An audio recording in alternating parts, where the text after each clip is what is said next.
Hi, இன்னைக்கு நம்ம CPR எப்படி பண்ணுறதுன்னு பார்க்க போகிறோம். ஒருத்தங்க இப்போ அன்கான்ஷியஸ் ஆகிட்டாங்கன்னா அவங்களுக்கு தண்ணி தொளிச்சு எழுப்ப பார்க்கணும்.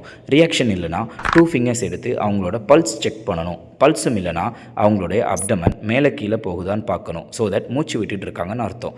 அதுவும் இல்லைனா அவங்களோட ஹார்ட் பீட் செக் பண்ணணும். அதுவும் இல்லை, இமீடியட்டாக நீங்கள் சிபிஆர் பண்ண ஸ்டார்ட் பண்ணணும்.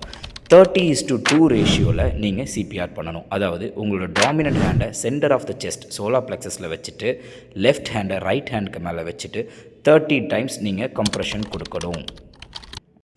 கம்ப்ரெஷன் முடிஞ்சதும் 2 டைம்ஸ் நீங்கள் வாயோட வாய் வச்சு மூச்சு கொடுக்கணும். குறிப்பாக ஸ்ட்ரேஞ்சர்ஸ்க்கு நீங்கள் இதை பண்ண வேண்டாம். உங்களுக்கு தெரிஞ்சவங்களுக்கு மட்டும் நீங்கள் பண்ணிக்கலாம்.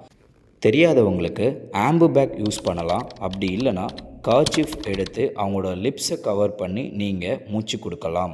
கம்ப்ரெஷன் பண்ணிகிட்டு இருக்கும்போதே பக்கத்தில் இருக்கவங்கள ஆம்புலன்ஸ் கால் பண்ண சொல்லுங்கள். ஆம்புலன்ஸ் வரது வரை நீங்கள் சிபிஆர் கண்டினியூ பண்ணிக்கிட்டே இருக்கலாம். லைஃப் சேவிங் டிப்ஸ் தெரிஞ்சுக்க என்னை ஃபாலோ பண்ணுங்கள்.